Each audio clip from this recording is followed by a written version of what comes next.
এমনিতে মাছ মাংস খেলে কোনো ক্ষতি নেই, কিন্তু মায়ের মন্দিরে বলি দেওয়া যাবে না। মা নাকি কখনো সন্তানের রক্ত চায় না, কিন্তু শাস্ত্র তো বলে অন্য কথা। শাস্ত্রে নাকি বলা হয়েছে মা রক্তে তুষ্ট হন।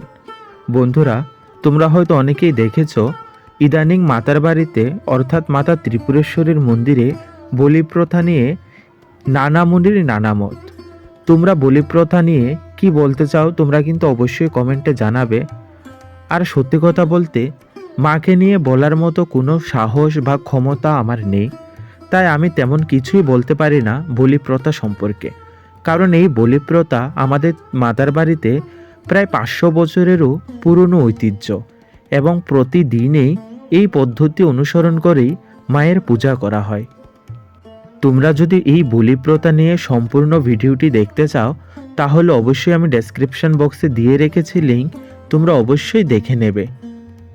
আর অবশ্যই কমেন্ট করে জানাবে এই রুদ্র রূপে অর্থাৎ বলিপ্রিয়া রূপে দেবী ত্রিপুরেশ্বরীকে কেমন লাগছে।